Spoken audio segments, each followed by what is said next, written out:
I'm going to try to make this short. Okay, so in my last video, I was talking about, once again, even though I don't know much about him, Sejong the Great. There's a major gap in Western history, in world history. Sejong the Great. I just have to say it. I've said it before, but I have to say it. I have to say it more. Sejong the Great.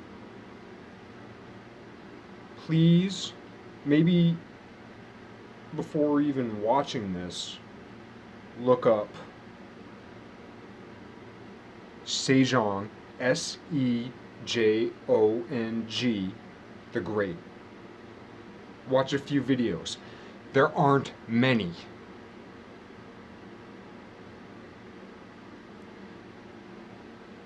Sejong the Great as a historical figure. Now, there are many people in history, because of like the Underground Railroad that goes back 12,000 years. Most people don't realize that. It's still going on today.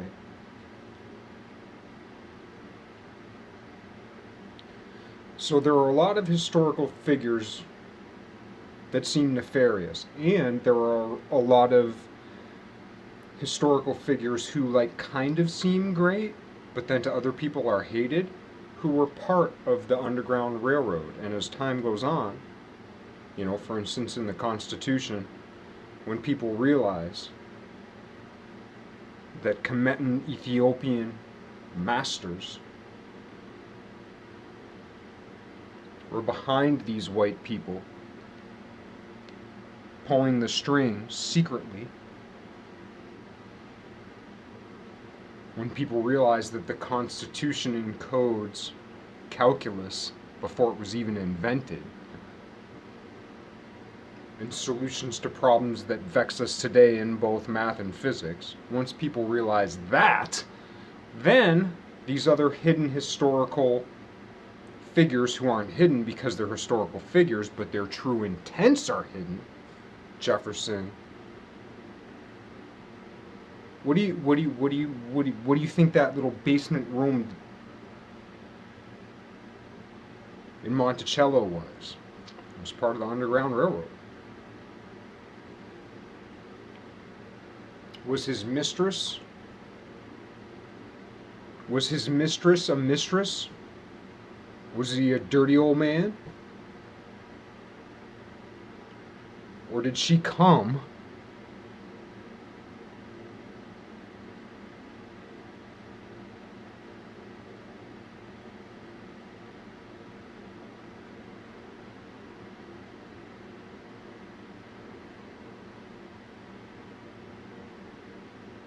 from that slope of Africa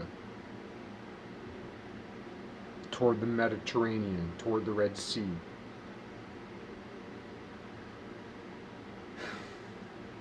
I wasn't going to get into this shit, but I'm just going to say it real quick. In the Bible, when Jesus says, something along the lines of, "You will not pass before these things have come to pass," and then people scratch their heads going like, "Well, the apocalypse ain't come, and they're long gone, so what's up?" Not taking into consideration, that those folks still around. But anyway, Sejong the Great. He's the only because you could say this or you could say that about historical figure, like I've just said. I've just said this and that. I don't expect you to believe it. I would want you to maybe look into it, but definitely don't take it at face value. I get tons of shit wrong,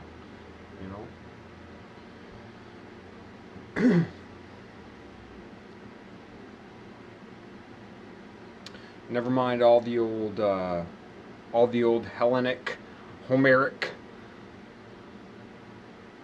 stories, mythologies, philosophies, legends, the Christian legends, the Islamic legends, etc., etc. But as far as a historical figure that we can document, that there's paper and pages for, the greatest person in written history that I've found on the interweb is Sejong the Great. He really is great. He's the fucking best. And it breaks my heart on a personal level, you know? And it breaks my heart double because my heart is double broken, because it breaks my heart for how ugly the situation in the world is, and the situation between North Korea. That breaks my heart, knowing how great Sejong the Great was.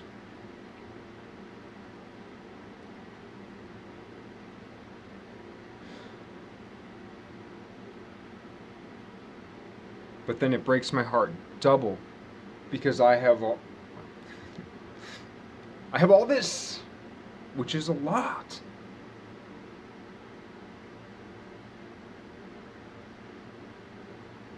And here I am having my little protected, puny heart broken. Meanwhile, real people, real bodies, real souls, real spirits are vexed and hurt by the accumulated error of the world in a way much deeper than mine, as bad as mine is, you know.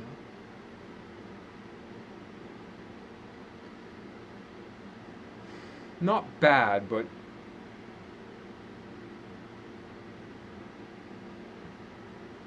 bad enough to know what bad is.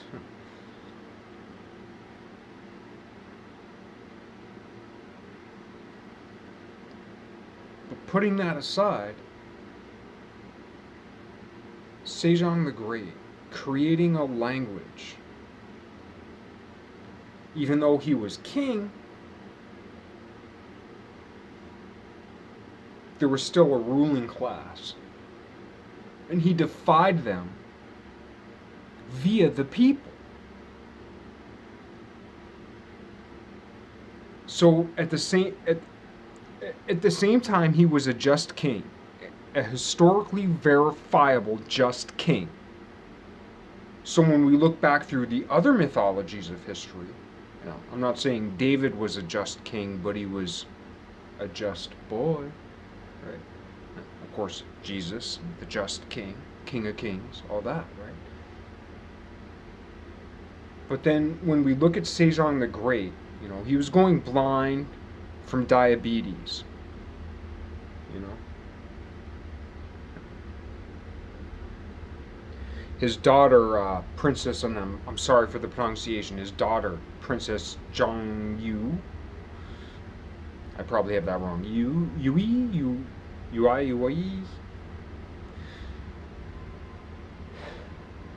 helped him create this language. Some say she's the brains behind the Korean language, which is now Korea is the most literate country in the world. And he suffered and he was in pain. He didn't build a temple to himself. He didn't conquer other lands. Except for, you know, I guess I have much more to learn, but like tribal infighting or so on. But like, he took a poll, like a poll of the people. So yeah, he was at the same time a just king. And this relates back to Aristotle. Because when Aristotle's talking about the perfect type of government, people think he comes down on democracy. Kind of he does, you know, but it's ambiguous.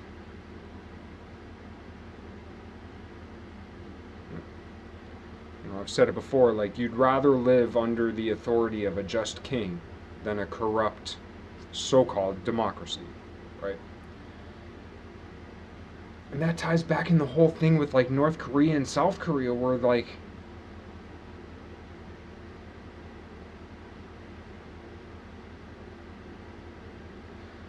looking up, to a dictator. Like, in a sense, like, even though there was the ruling class among Sejong, he was the king, so he wasn't quite a dictator because there's the ruling class. So then one must still question, like, because people call Kim Jong Un a dictator. Is he? What got me even speaking about this is it just crossed my mind today about his sister, because I'd heard about her, Kim Yo-jong. Again, sorry for the pronunciation, but, like, how hopeful, And within the last 24 hours, she gave some. I can't remember what it is, but she said something to the Biden administration of basically, like, not back off, but don't stir the hornet's nest, But she's engaged in talks with South Korea. Like, it would so fucking break my heart. And again, this is where I feel guilty, because it would break my heart if there was a hot war between the Koreas, Poor me.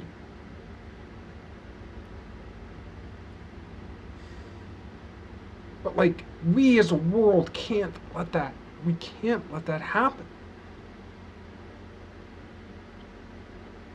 And, like, when we look at dictators, and it's weird because North and South Korea, maybe not well, but they embody that distinction in Sejong the Great. So what's between them? Maybe the same thing that was between them before. The ruling class. The people who want to protect their shit, But if it was left up to the ruling class, and this is the thing about Sejong the Great, if you haven't went and searched him and are still watching this video, he created the Korean Hangul language. He created a language. And among linguists, it's heralded as, like, pretty much like the best language, the most scientific, this phonetic language. And it was railed against by the ruling class, amongst the powerful of the ruling class of his day, because it wasn't Mandarin Chinese or whatever. He did it anyway. Even while he was sick, it was his number one priority. 500-600 years ago. And now Koreans are the most literate countries in the world. A historically verifiable great king, but not only that, he took censuses. He took a public opinion poll to overrule the ruling class of 172,806 people, I think, something like that. That's a huge fucking poll. Took 5 months of ways to change the tax system, a flat tax. So there's one for you. What's his name? Steve Forbes? I can't remember. And the ruling class didn't want it because they had all the loopholes, just like today. And he fucking did it anyway. Amidst his own suffering, it probably fucking killed him. He overturned the tables. And Sejong sounds like Saint John. So when we're looking back at these mythologies, of what we call the West, even though it's like where the East meets the West. And yeah, I heard this Catholic scholar the other day talking about how Christianity is really an Oriental tradition. So, Oriental? Well, what do we mean by the East? What do we mean by the East?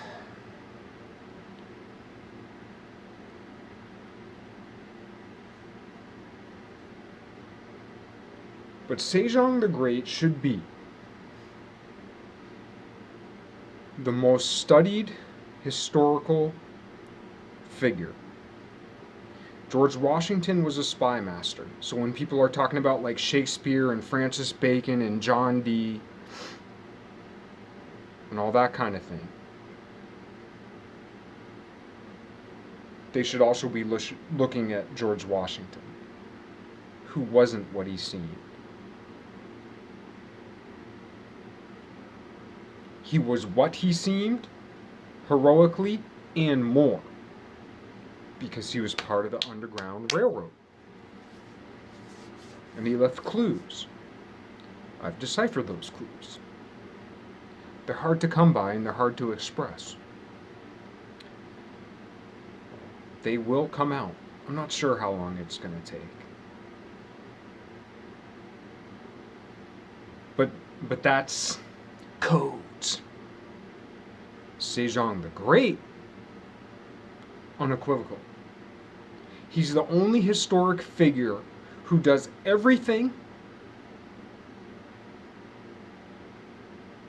that everything else says it does, for which there's no documentation.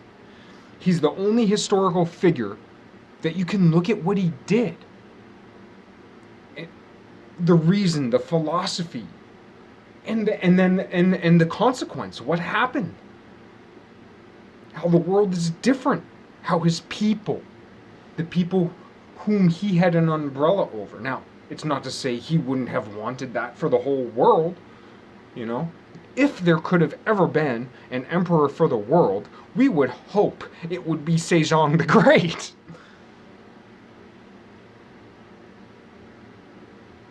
He gave maternity leave in the 1400s and paternity leave in the 1400s. A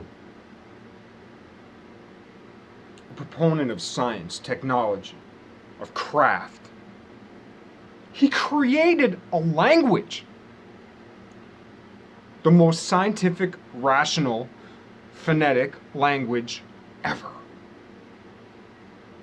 With his daughter and, scholars and so on, but still, he made it happen. He pushed it through. Dying.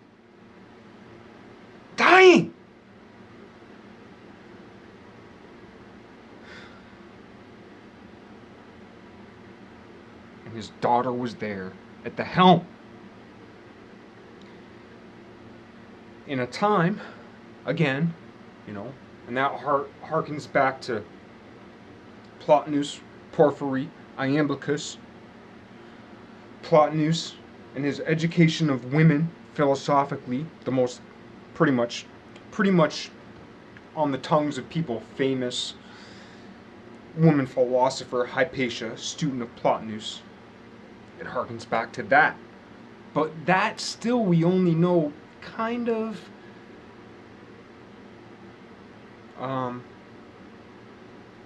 there's a lot of story involved with that, not a lot of documents. I believe Hypatia did some important mathematical texts back in the day concerning, I believe, conics, maybe associated with Apollonius. I can't remember exactly, but anyway, they've been lost, right?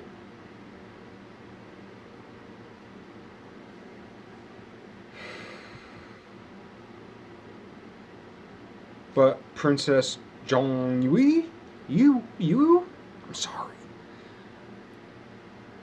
Her work is preserved in the living language of her people. Man, she should be fucking... Everybody should know their name. They're they're like the most important, and a father and a daughter, you know?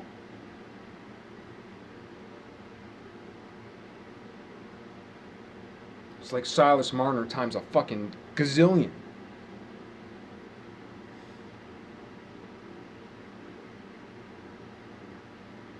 And then all this shit in the world and the nuclear things and all this, North and South Korea. But see, that's the thing too, what's ingrained. Now if I were Korean, it might be ingrained in me to look up to a dictator, because the language created by the people who speak it. He wasn't necessarily a dictator. He at the same time was a just king, and also one of the only exhibitors of of uh, of of of of empowering the philosophy of democracy that the world has ever seen. A constitutional monarchy that makes present day England look like fucking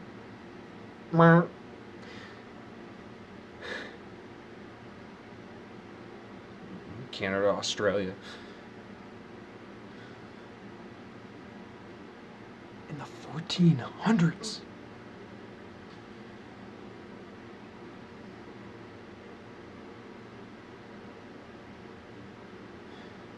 Anyway, watching Kim Jong-un, everybody hates Kim Jong-un, all this stuff, right? You know, but he was Western educated. He had friggin' Dennis Rodman come hang out with him, you know.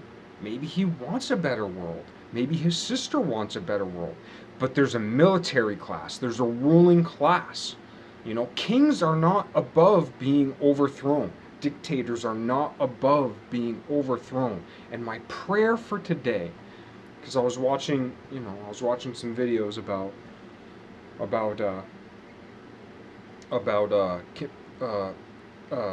Kim Yo-jong.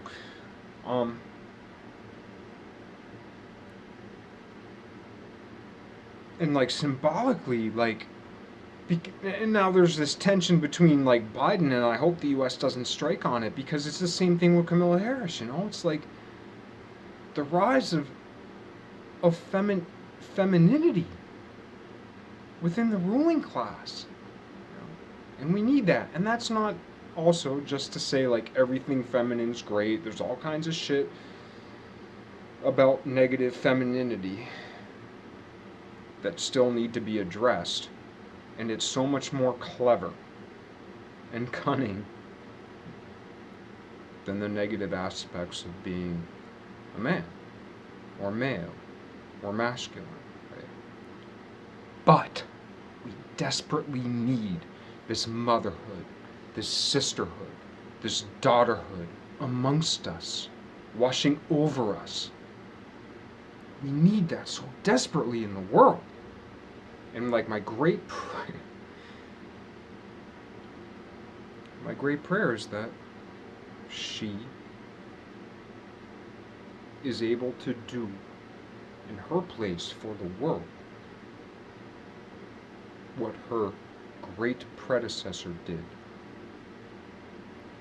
for her people and the world. The Korean language is not just a gift for Korea, it's a gift to the world.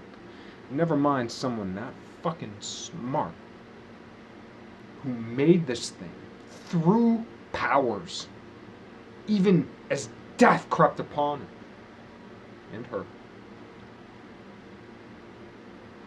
Someone that powerful. I'm sure there's a lot of stuff hidden in that symbology.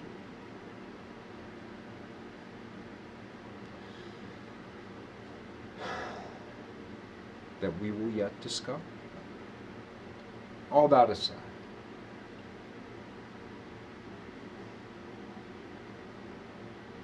I had to make this video because that's the thing too. There's all these things that have been lost. There's many things which will be found, which I mentioned last time, you know, as things keep being found. There will be more things found and more things found. But now we face the opposite problem of so much information, even though there's a ton of shit. Look up yeasts and look up Fengodidae wasps. Good luck. You'll run into scientific papers that you don't have access to. Anyway, and that's just the things that have been studied. This is also a good point to note that people attack the FDA a lot, Food and Drug Administration, while meanwhile there's so much free and sometimes difficult to access USDA research. Right now the FDA has, I would say, power over the USDA because of the power of the pharmaceutical industry. But once nutrition takes over in predominance over pharmaceuticals, pharmakeia, then the USDA will have more power than the FDA does. It will be a wonderful day, and if there's any hope to the world, and also the USDA will have to be renamed. You'll have to look into my other shit to figure that one out. I'll talk about it some other time, but yeah, the USDA will have to be rebranded. But besides that, it has way better information than the FDA, because the FDA is owned.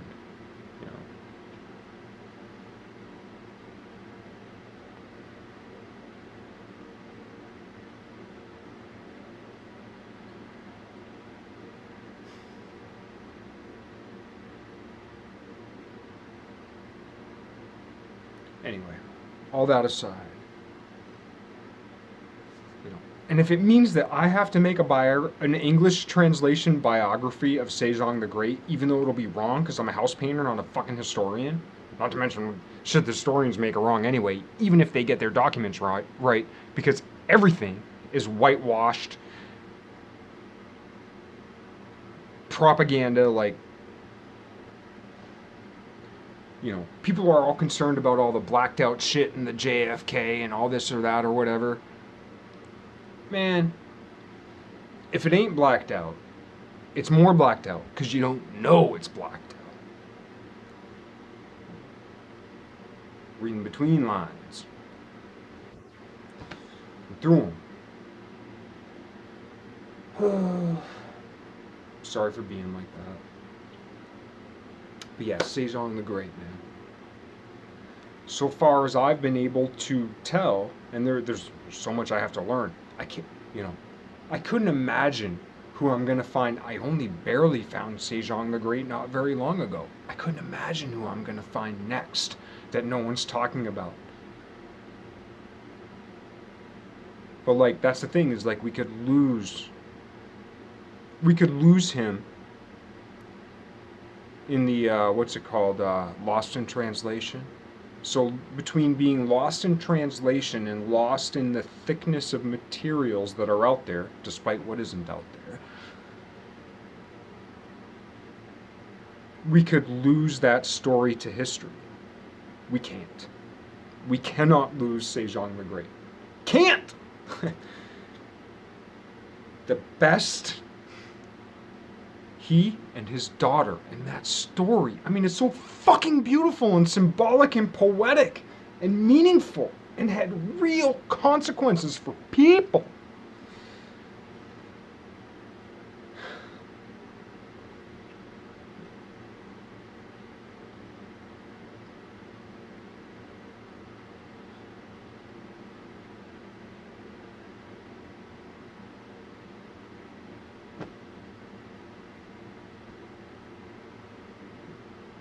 What's that Korean car? It's an inexpensive car with a 100,000-mile warranty.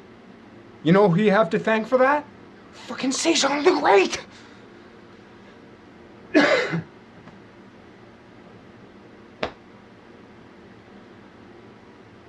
And what's that mean? It means that you can pick up your kids for 100,000 miles, go to the grocery store, have a low car payment. Comparatively,